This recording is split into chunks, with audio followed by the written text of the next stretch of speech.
Hello, everyone. Keith Casebolt back with you, and it's time for Simply Life. My dear friend Gary C. Johnson is here. And we're going to talk today about worry. I was worried that you might want to bring. I was worried that you might bring this subject up. Are any of my friends that are listening worrying about anything? Oh my goodness. Yeah, I can. How long is the program? We're going to list all your worries, Keith. Gary would be here for a week if I did that. I was looking on the internet and run into a little thing called the Daily Mail, and it listed the top 10 things that people worry about. And I thought it was interesting. I think it will be interesting to see if those are the same that I have and our friends have. And number one is work. Yeah. Oh, am I going to keep a job? Is everything going to be okay? Well, no, it's separate, I guess, from that. I guess it's how they do it or how they will perform, maybe the people there. But it's just the worrying about work. Yeah. It's a constant worry. We put it on a calendar. We worry about it. We got to be there at 10 o'clock. We got an appointment at 1. This has to happen. That has to happen. The number 2 worry that my friends have is money. I can't believe that's not number 1. I would have thought money would have been number 1. I really would have. Because I would say universally, just about everybody worries about that because you have to have money to survive. It would go hand in hand with work, you would think. Can't get the money if you don't have the work. Number 3 is being late, and I guess that's being late for any appointment or maybe for work.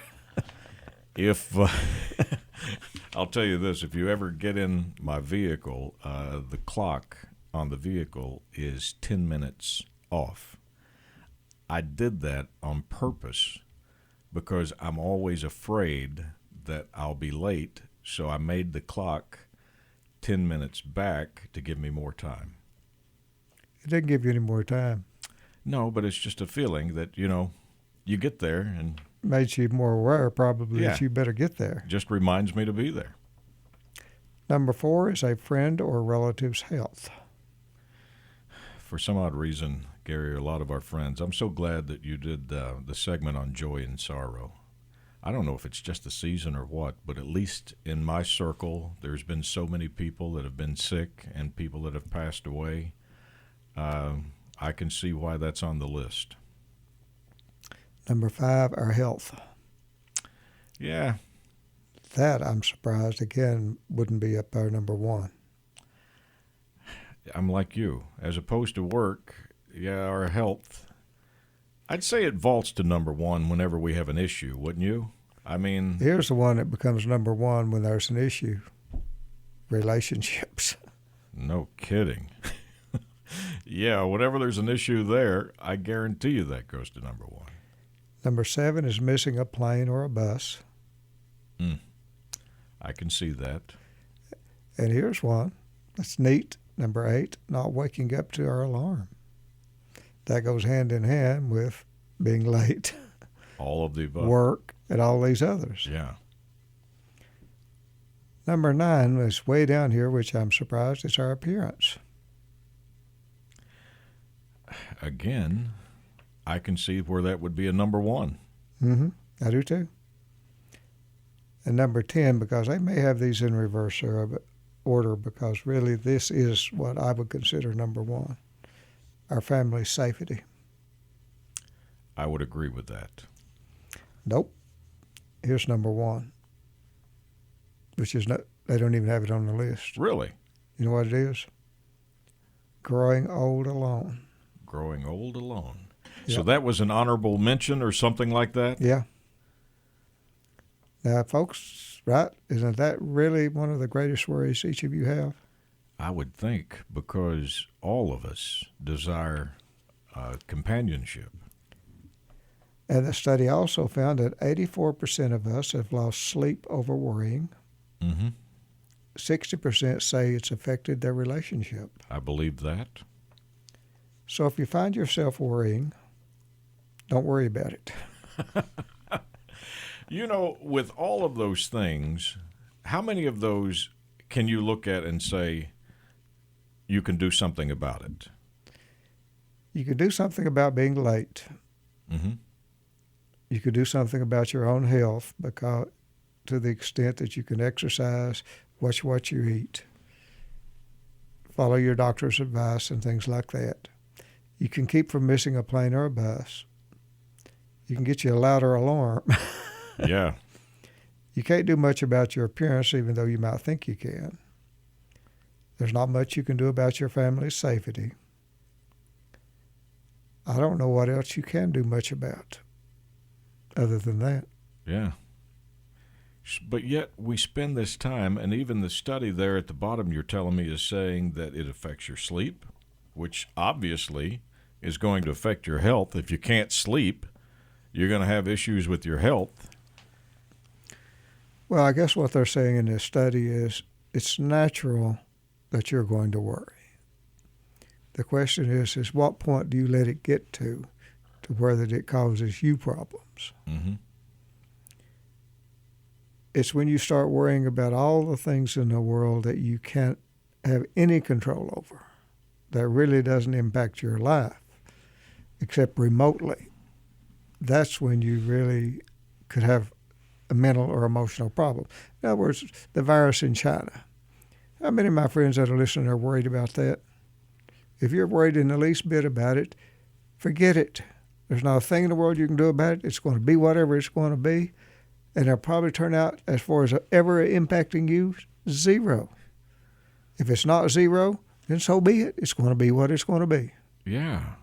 You know, I had a friend that got caught up in the political stuff, and my friend told me, said, I have just been glued to the television. I can't get away from it. And I've been so upset, and I've been so angry. And I thought about what you said. I said, what can you do about it? And the friend said, well, probably nothing except go vote when it's time to vote. I said, then why are you angry? Why are you upset? But this individual was really emotionally upset over the day's news. Mm-hmm. And wasted a lot of time that he could have been productive somewhere else. Probably cost him money. Boy, that's the big thing.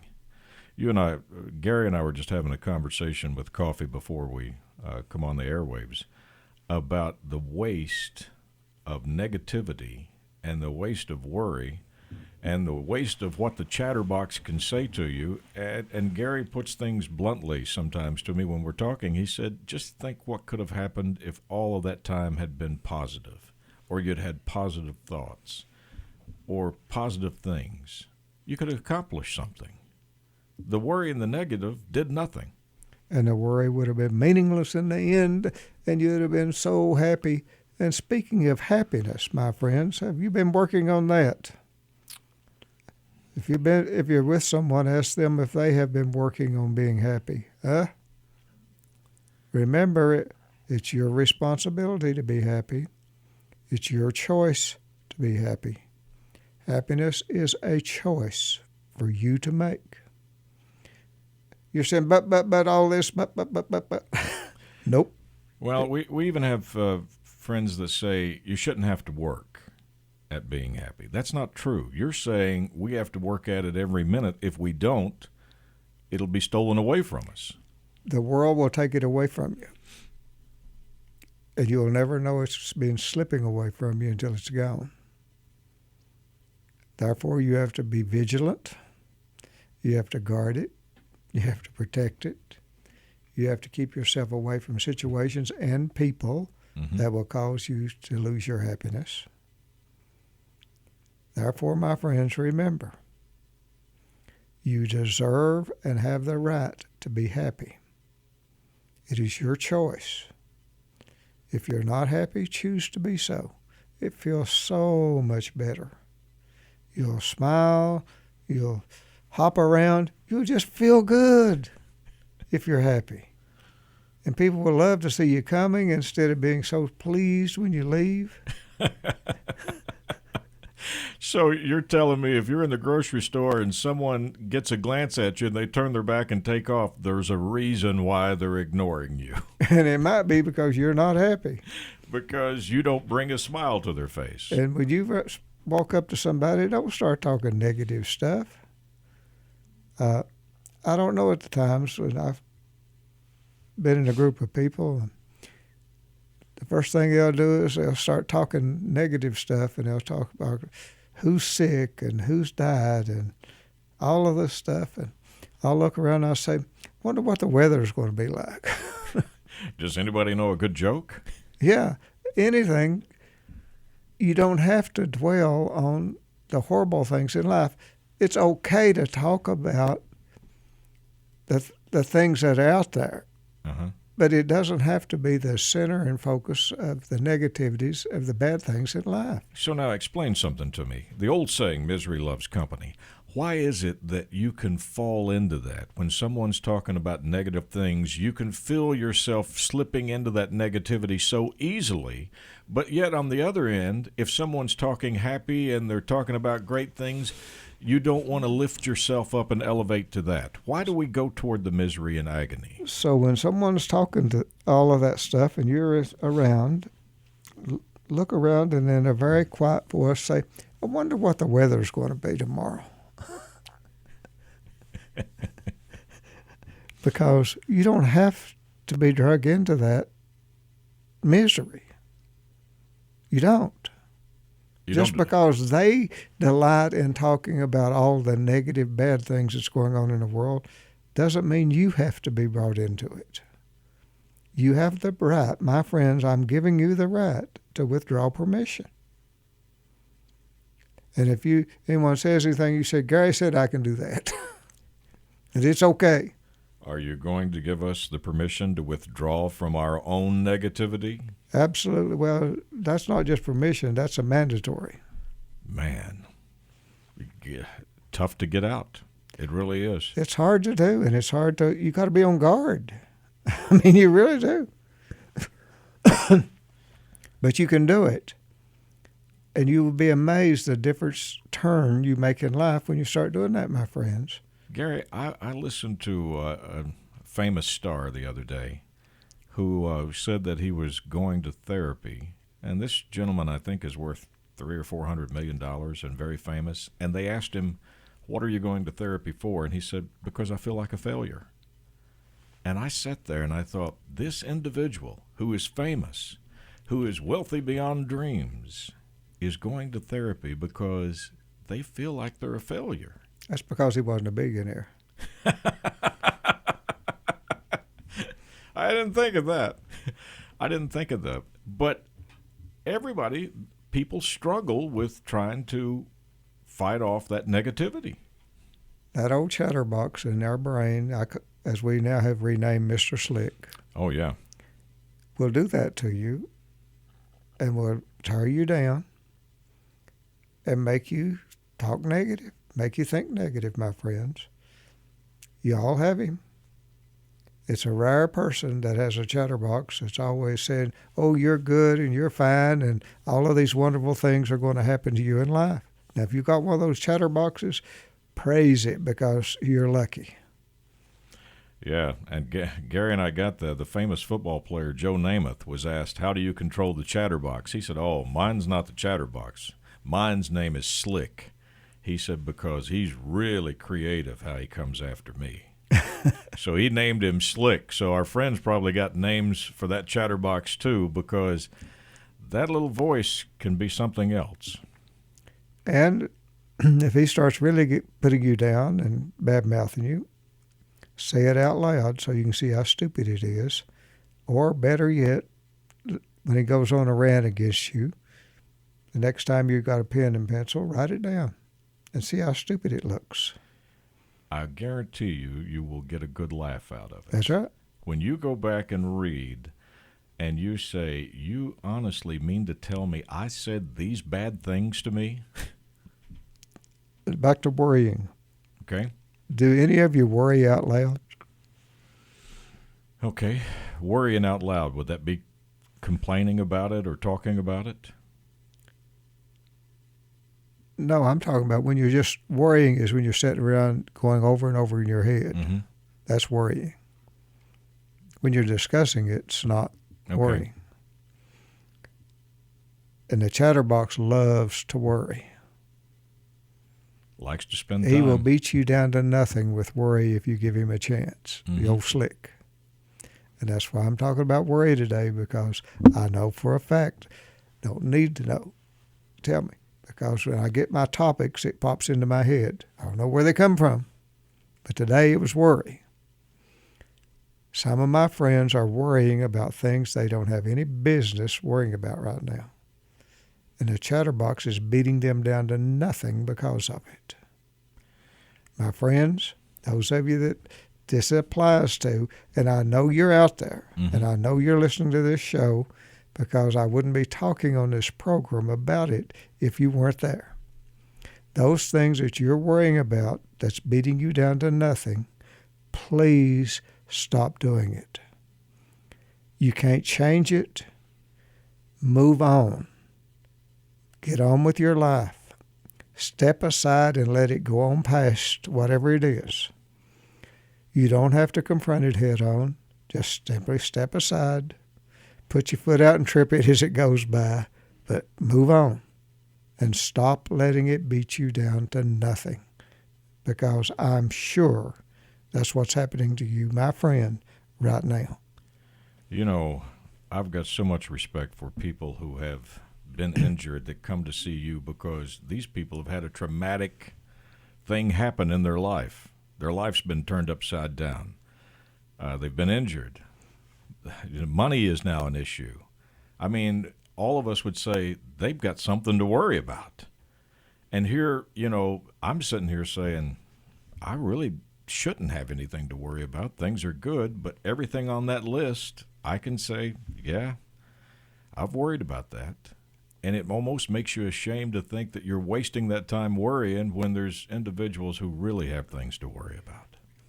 If you can be productive in your worrying, what I try to do if I start worrying about something, the first thing I do is I switch it into, how do I deal with this mode? How can I approach this mode? Mm-hmm. And then I think of all the different ways that it could be approached. And then I try to pick out the best one in my brain that I could use to approach it with. So you're not just sitting there idly worrying. You're sitting there saying, if I'm going to give this credence, I'm going to figure out how to solve it. Or right, I'm going to do something about it. And if I conclude that it's something I can't solve, I put it out of my mind. I quit worrying about it.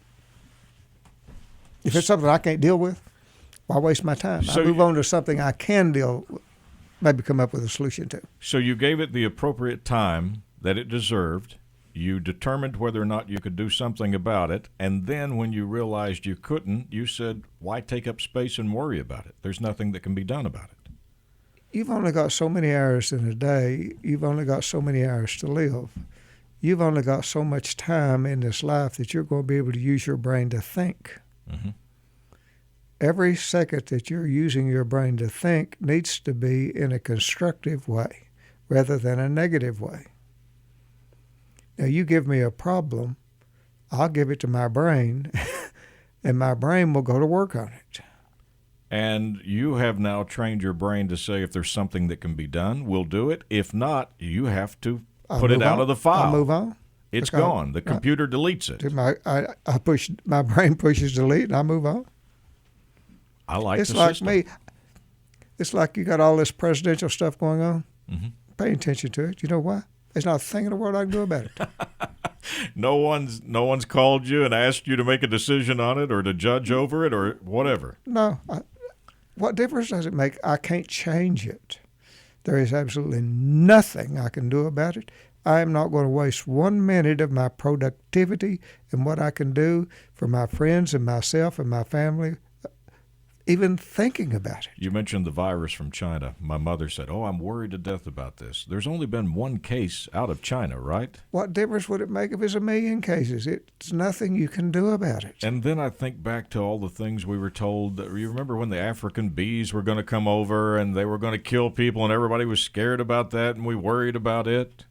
When it happens, constructively worry about it and try to figure out a way to deal with it. Until it does, don't give it a second thought. You'll love this one. My dad the other day said, "You know that Yellowstone, they said that could erupt in the next 2,000 years." I said, "Yeah, well, we're not going to be here." It may erupt tomorrow, so what? There's nothing we can do about it. I like the system. So you're taking anything that you worry about into your brain as a computer, and you're saying, analyze it. If I can do something about it, do it. If not, delete. Out you go. And I bring something else in. And I consciously try to delete anything that's going to interfere with my happiness. Boy, that's a good point. Because we're here on this earth. We have an opportunity to be happy. We have an opportunity to live a full life.